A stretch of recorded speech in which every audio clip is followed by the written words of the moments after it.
ಸಾಮಾಜಿಕ ಜಾಲತಾಣ ಇರಲಿ ಎಚ್ಚರ. ಇತ್ತೀಚೆಗೆ ನಡೆಯುತ್ತಿರುವ ಆನ್ಲೈನ್ ಮೋಸಗಳನ್ನು ನಾವು ನೋಡುತ್ತಲೇ ಇದ್ದೇವೆ. ಅವುಗಳ ಮೂಲಕ ಬರುವ ತೊಂದರೆಗಳನ್ನು ನೋಡುತ್ತಿದ್ದೇವೆ.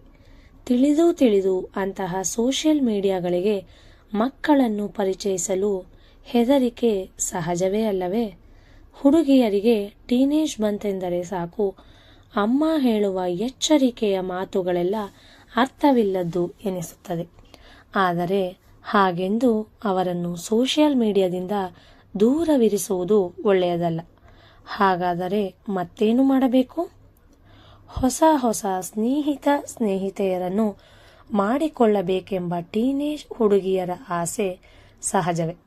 ಫೇಸ್ಬುಕ್ನಲ್ಲಿ ಯಾರು ರಿಕ್ವೆಸ್ಟ್ ಕಳಿಸಿದರೂ ಓಕೆ ಎಂದು, ಹಾಗಾಗಿ ಸಮಸ್ಯೆಗಳು ಬಲವಾಗಿ ಶುರುವಾಗುತ್ತವೆ. ಇದು ಹೆಣ್ಣು ಮಕ್ಕಳಿಗೆ ಮಾತ್ರವೇ ಅಲ್ಲ, ಹುಡುಗರಿಗೆ ಕೂಡ ಪ್ರೈವಸಿ ಸೆಟ್ಟಿಂಗ್ ಇದೆ. ವ್ಯಕ್ತಿಗತ ವಿಷಯಗಳನ್ನಾಗಲಿ, ಫೋನ್ ನಂಬರ್ ಆಗಲಿ, ಫೋಟೋಗಳಾಗಲಿ ಯಾರಿಗೂ ಕಳಿಸಬೇಡಿ.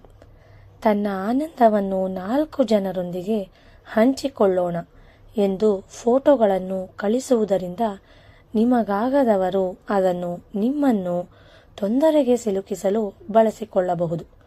ಅಂತಹವರು ನಿಮ್ಮ ಫೋಟೋಗಳನ್ನು ನಿಮಗೆ ತೊಂದರೆ ಮಾಡಲು ಬಳಸಿಕೊಳ್ಳಲೂಬಹುದು. 4 ಜನರ ಜೊತೆ ಇರುವ ಫೋಟೋಗಳು ನಿಮಗೇನು ತೊಂದರೆ ತರಲಾರವು ಎಂದೆನಿಸಿದರೆ ಅಂತಹವನ್ನು ಮಾತ್ರ ಶೇರ್ ಮಾಡಿ. ಹಾಗೆಯೇ ಅಪರಿಚಿತರ ರಿಕ್ವೆಸ್ಟ್ಗಳನ್ನು ಅಂಗೀಕರಿಸಬೇಡಿ. ಸಾಮಾನ್ಯವಾಗಿ ಬೇಡವೆಂದುದರ ಬಗ್ಗೆಯೇ ನಾವು ತಿಳಿದುಕೊಳ್ಳಲು ಪ್ರಯತ್ನಿಸುತ್ತೇವೆ.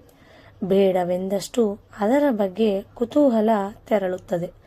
ಮಕ್ಕಳು ಇದಕ್ಕೆ ಹೊರತಲ್ಲ, ಆದರೆ ನಮ್ಮ ಭಯ ಅವರಿಗೆ ಅರ್ಥವಾಗುವುದಿಲ್ಲ. ಹಾಗಾಗಿ ನಿಮ್ಮ ಅಕೌಂಟ್ ಅವರಿಗೆ ಉಪಯೋಗಿಸಿಕೊಳ್ಳಲು ಕೊಡಿ. 1 2 3 4 5 ಎಂಬ ಒಂದು ಸರ್ವೆಯ ಪ್ರಕಾರ ದೇಶದಲ್ಲಿ ಬಹಳ ಜನಗಳ ಪಾಸ್ವರ್ಡ್ ಇದೆಯಂತೆ. ಕೆಲವೊಮ್ಮೆ ಹುಟ್ಟಿದ ದಿನಾಂಕ ಅಥವಾ ತಿಂಗಳುಗಳು ಅಥವಾ ವರ್ಷ ಸಾಮಾನ್ಯವಾಗಿ ಮರೆಯುತ್ತೇವೆಂಬ ಭಯದಿಂದ ಎಲ್ಲರೂ ಇದನ್ನೇ ಬಳಸುತ್ತಾರಂತೆ. ಆದರೆ ಹಾಗೆ ಮಾಡುವುದರಿಂದ ನಿಮ್ಮ ಅಕೌಂಟ್ ಹ್ಯಾಕ್ ಆಗುವ ಅಪಾಯವು ಹೆಚ್ಚಿರುತ್ತದೆ. ಹಾಗಾಗಿ ಪಾಸ್ವರ್ಡ್ ಇಟ್ಟುಕೊಳ್ಳುವಾಗ ಯೋಚಿಸಿ. ನಿಮಗೆ ಬೇಕಾದ ಬೇರೆಯ ಪಾಸ್ವರ್ಡ್ ಇಟ್ಟುಕೊಳ್ಳಿ.